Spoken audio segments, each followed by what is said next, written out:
আসসালামু আলাইকুম। World update news আপনাকে স্বাগত। শুরুতেই সংবাদ শিরোনাম, পরে বিস্তারিত। এই মুহূর্তে হাতে পাওয়া সর্বশেষ আপডেট আন্তর্জাতিক সংবাদে আপনাকে স্বাগত। প্রথমেই জানিয়ে দিচ্ছি সংবাদ শিরোনাম। ইরানে পারমাণবিক হামলার প্রস্তুতি। আরও থাকছে রেড ক্রিসেন্ট কর্মীদের হত্যা নিয়ে ইসরায়েলি তদন্ত প্রতিবেদন মিথ্যাচারে ভরা। এরপর থাকছে হাইড্রোজেনে বোমার সফল পরীক্ষা চালালো চীন। আরও জানিয়ে দিব ইরানে হামলার ঘূর্ণিপাকে ইসরায়েল। এরপর থাকছে ইরাকে জড়ো হচ্ছে মার্কিন সেনারা, কারণ কি? এবং সর্বশেষ জানিয়ে দিব ইয়েমেনে মার্কিন হামলায় নিহত 12, আহত 30। শুনছিলেন সংবাদ শিরোনাম, এখন বিস্তারিত। তবে তার আগে অনুরোধ থাকবে এই ভিডিওটিতে একটি লাইক এবং কমেন্ট করে জানিয়ে দিন কোন জেলা থেকে দেখছেন এবং শুনছেন। এবং আরও অনুরোধ থাকবে আমাদের চ্যানেলে যদি নতুন হয়ে থাকেন তাহলে চ্যানেলটি সাবস্ক্রাইব করে আমাদের সাথেই থাকুন। ইরানে পারমাণবিক হামলার প্রস্তুতি। আমাদের কাছে অস্ত্র থাকলে পৃথিবী নিরাপদ, আর তোমাদের কাছে অস্ত্র থাকলে সবাই অনিরাপদ। আমরা যে বিশ্বগ্রামে বাস করি সেখানকার মোড়লরা এমনটাই বলেন। এ কথার ভুল ধরতে গিয়ে কেউ তাদের রোশনালে পড়তে চায় না। এরপরও সাহসীরা দাঁড়িয়ে যায়। তারা আপোষহীন, সামর্থ্য যত সীমিতই হোক না কেন, তারা ভয়হীন চিত্রে কথা বলে যায়। সম্প্রতি যুক্তরাষ্ট্র ইসরায়েলের সীমাহীন অন্যায় আচরণ, আবদার এবং কর্মের বিপক্ষে যে কয়টি দেশ সোচ্চার তাদের মধ্যে ইরান অন্যতম। একথা বলার অপেক্ষা রাখে না। শত বাধা বিপত্তি আর নিষেধাজ্ঞার পরও ইরান সামরিক শক্তিতে নিজের অবস্থান অনেকটা শক্ত করেছে। পারমাণবিক শক্তি যে তাদের আছে এর আভাসও পাওয়া যায়। ফলে যুক্তরাষ্ট্র ইসরায়েলের নিরস্ত্র কারণে উদ্বেগ চোখে পড়ার মতো। ইসরায়েল ইরান হামলা পাল্টা হামলার মহড়ায় আমরা অনেক কিছুই অনুধাবন করেছি। বোধ করি ইসরায়েলের উপযুদ্ধও তেমনই। তাই তারা ইরানকে হুমকি মনে করছে। এজন্য দেশটির পারমাণবিক স্থাপনাগুলোর দিকে শকুনের নজর পড়েছে। যে শকুন ফিলিস্তিনের আকাশে উঠছে বহুকাল। গাজা উপত্যকাকে তারা মানুষ শূন্য ধ্বংসস্তূপে পরিণত করেছে। এবার ইরানকে নিয়ে ইসরায়েলের তৎপরতা চোখে পড়ার মতো। আগামী মাসগুলোতে ইরানের পারমাণবিক স্থাপনাগুলোতে আক্রমণের সম্ভাবনা উড়িয়ে দেয়নি ইসরায়েল। যদিও মার্কিন প্রেসিডেন্ট ডোনাল্ড ট্রাম্প ইসরায়েলি প্রধানমন্ত্রী বেনিয়ামিন নেতানিয়াহুকে বলেছেন আমেরিকা আপাতত এ ধরনের পদক্ষেপকে সমর্থন করতে রাজি নয়। ইসরায়েলি কর্মকর্তারা তেহরানের পারমাণবিক অস্ত্র অর্জনকে বাধা দিতে বদ্ধপরিকর। নেতানিয়াহু যে কোনো আলোচনার পূর্ববশত হিসাবে বলেছেন ইরানকে পারমাণবিক কর্মসূচি থেকে বিরত থাকতে হবে, সম্পূর্ণরূপে ভেঙে ফেলতে হবে পারমাণবিক স্থাপনাগুলো। গত কয়েক মাস ধরে ইসরায়েল ট্রাম্প প্রশাসনের কাছে ইরানের স্থাপনাগুলোতে আক্রমণের জন্য একাধিক বিকল্প প্রস্তাব করেছে, যার মধ্যে বসন্তের শেষ দিকে এবং গ্রীষ্মের সময়সীমাও রয়েছে। রেড ক্রিসেন্ট কর্মীদের হত্যা নিয়ে ইসরায়েলি তদন্ত প্রতিবেদন মিথ্যাচারে ভরা। গাজায় 15 জন জরুরি সেবাকর্মীকে হত্যার ঘটনায় ইসরায়েলি সেনাবাহিনীর তদন্তের প্রতিবেদনকে মিথ্যাচারে ভরা এবং অগ্রহণযোগ্য বলে প্রত্যাখ্যান করেছে ফিলিস্তিনি রেড ক্রিসেন্ট। রেড ক্রিসেন্টের মুখপাত্র নোবেল ফারসাক ফরাসি বার্তা সংস্থা এএফপিকে বলেন, প্রতিবেদনটি মিথ্যাচারে পূর্ণ। এটি অবৈধ এবং গ্রহণযোগ্য নয়, কারণ এটি হত্যাকাণ্ডকে ন্যায্যত্ব দেয় এবং দায়ভার হস্তান্তর করে ফিল্ড কমান্ডের ব্যক্তিগত ভুলের ওপর, অথচ বাস্তবতা সম্পূর্ণ ভিন্ন।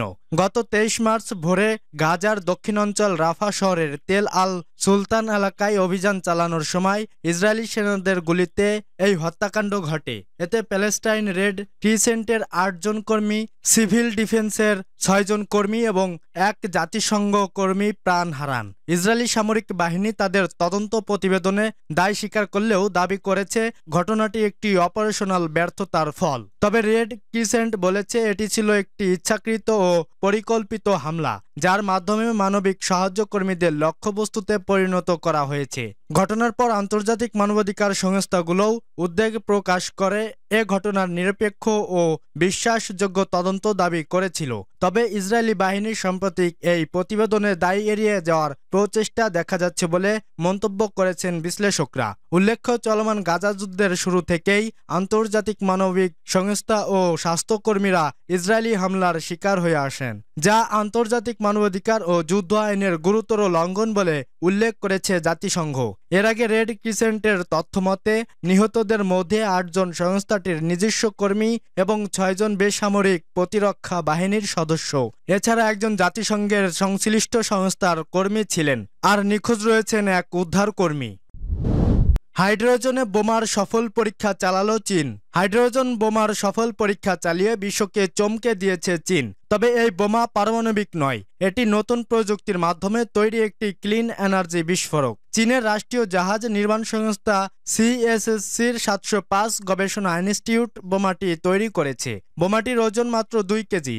এতে ব্যবহৃত হয়েছে ম্যাগনেসিয়াম হাইড্রাইড নামের একটি কঠিন হাইড্রোজেন ভিত্তিক উপাদান, যা প্রচলিত ট্যাঙ্কের তুলনায় অনেক বেশি হাইড্রোজেন সংরক্ষণ করতে পারে। পরীক্ষায় দেখা যায় বিস্ফোরণের সময় উপাদানটি দ্রুত গরম হয়ে হাইড্রোজেন গ্যাস ছাড়ে, যা জলে 1000 ডিগ্রি সেলসিয়াসের বেশি তাপমাত্রার আগুন তৈরি করে এবং তা প্রায় 2 সেকেন্ড ধরে স্থায়ী হয়, যা TNT বিস্ফোরণের তুলনায় 15 গুণ বেশি সময় ধরে চলে। বিস্ফোরণের তৈরি তাপ সহজেই অ্যালুমিনিয়াম গলিয়ে দিতে পারে এবং বিস্ফোরণের তীব্রতা নিয়ন্ত্রণ করে নির্দিষ্ট এলাকায় সমান ধ্বংস ঘটাতে সক্ষম হয়।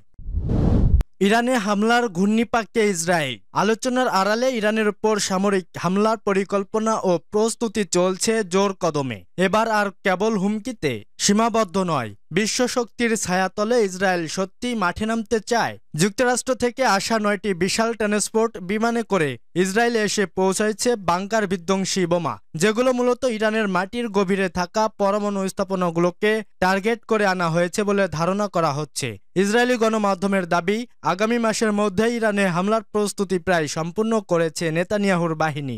এই হামলা হবে যুক্তরাষ্ট্রকে সরিয়ে রেখেই। তবে ওয়াশিংটনের পরোক্ষ সম্মতি যে রয়েছে তা বোঝা যাচ্ছে এত বড় অস্ত্রসজ্জা সরবরাহের মধ্যে দিয়েই। সম্প্রতি নেভাতিম বিমান ঘাঁটিতে অবতরণ আধুনিক ও শক্তিশালী অস্ত্র বোঝায় মার্কিন বিমানগুলো। ট্রাম্প প্রশাসনের আমলে এসব অস্ত্র সরবরাহের উদ্যোগ নেওয়া হয়েছিল বলে জানিয়েছে আন্তর্জাতিক গণমাধ্যমগুলো। ইসরায়েলি বাহিনী ইতোমধ্যে হামলার প্রস্তুতিমূলক মহড়াও শেষ করেছে। নিউ ইয়র্ক টাইমসের এক প্রতিবেদনে জানানো হয়, ইরানে হামলার পরিকল্পনা থেকে সরে এসেছেন মার্কিন প্রেসিডেন্ট ডোনাল্ড ট্রাম্প। তবে টাইমস অফ ইসরায়েল জানিয়েছে, যুক্তরাষ্ট্র পিছু হটলেও ইসরায়েল হামলার ব্যাপারে অনড় অবস্থান রয়েছে। বিশ্লেষকদের মতে, মার্কিন সামরিক ছাতার বাইরে থেকে ইরানের হামলা চালানোর নেতানিয়াহুর পক্ষে কঠিন, এমনকি দুঃসাহসিকও। নেতানিয়াহু বরাবরই ইরান মার্কিন পারমাণবিক আলোচনার কট্টর সমালোচক। তার মতে, আলোচনার মাধ্যমে নয়, কেবলমাত্র সামরিক হামলায় ইরানের পারমাণবিক কার্যক্রম বন্ধ করতে পারে। ট্রাম্প প্রশাসনের সময় থেকেই ইরানের সামরিক অভিযান নিয়ে একাধিক প্রস্তাব পাঠিয়েছে ইসরায়েল। এদিকে আয়াতুল্লাহ খামেনি পরিস্থিতির গুরুতর আঁচ করে দেশের সেনাবাহিনী ও প্রতিরোধ বাহিনীকে সর্বোচ্চ প্রস্তুত থাকার নির্দেশ দিয়েছেন। তার মতে, আলোচনা যতই এগোক, হঠাৎ করে তা ভেস্তে যেতে পারে যুক্তরাষ্ট্রের কৌশলী অবস্থানের কারণে। একই সঙ্গে তিনি নেতানিয়াহু ও তার মিত্রদের হুঁশিয়ারি দিয়ে বলেছেন, যদি ইরানে হামলা হয় তার প্রতিক্রিয়া হবে ভয়াবহ। ইরাকে জড়ো হচ্ছে মার্কিন সেনারা, কারণ কি? মার্কিন সামরিক বাহিনী সিরিয়া ভূখণ্ড থেকে ইরাককে আনাবার প্রদেশের একটি বিমান ঘাঁটিতে সেনা সামরিক ও লজিস্টিক সরঞ্জাম বহনকারী একাধিক ট্রাক বহর পাঠিয়েছে, যেখানে আমেরিকান সামরিক বাহিনী এবং প্রশিক্ষণরা অবস্থান করছে।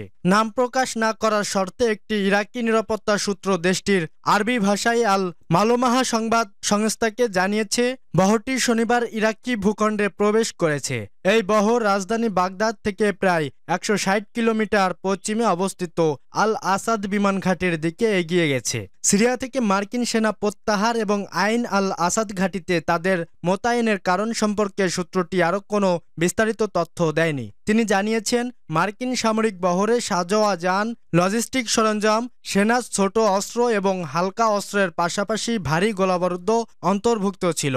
সূত্রটি বলেছে, মার্কিন সামরিক বিমানগুলো ইরাকে প্রবেশের সময় সামরিক কনভয়গুলিকে পাহারা দিচ্ছিল। এগুলোকে ওই বহরের উপর উড়তে দেখা গেছে। এছাড়া আইন আল আসাদ ঘাঁটিতে যাওয়া প্রধান এবং আশপাশের রাস্তাগুলোতেও ছিল অভূতপূর্ব নিরাপত্তার ব্যবস্থা। ইয়েমেনে মার্কিন হামলায় নিহত 12, আহত 30। ইয়েমেনে আবারও হামলা চালিয়েছে যুক্তরাষ্ট্র। হুতি অনুমোদিত সংবাদ মাধ্যমের প্রতিবেদন অনুসারে দেশটির রাজধানী সানার একটি জনপ্রিয় বাজারে মার্কিন হামলায় কমপক্ষে 12 জন নিহত এবং 30 জন আহত হয়েছেন। হুতি জানিয়েছে, এই হামলায় ভবন এবং ব্যক্তিগত বাণিজ্যিক দোকানগুলোর উল্লেখযোগ্য ক্ষতি হয়েছে। অ্যাম্বুলেন্স এবং উদ্ধারকারী দল সর্বশেষ হামলার ধ্বংসস্তূপে আটকা পড়া ভুক্তভোগীদের উদ্ধার কাজ করছে। চলতি বছরের মার্চ মাসে ইয়েমেনের হুতি বিদ্রোহীদের বিরুদ্ধে যুক্তরাষ্ট্র বড় সামরিক অভিযান শুরু করে। তখন থেকেই অনেক লোক নিহত হয়েছে। যুক্তরাষ্ট্র ঘোষণা করেছে লোহিত সাগরে হামলা বন্ধ না করা পর্যন্ত হুতি বিরোধী এই অভিযান অব্যাহত থাকবে। আর হুতি বলেছে ইসরায়েল গাজা আগ্রাসন বন্ধ না করা পর্যন্ত তারা লোহিত সাগর ও আশপাশের এলাকায় হামলা অব্যাহত রাখবে।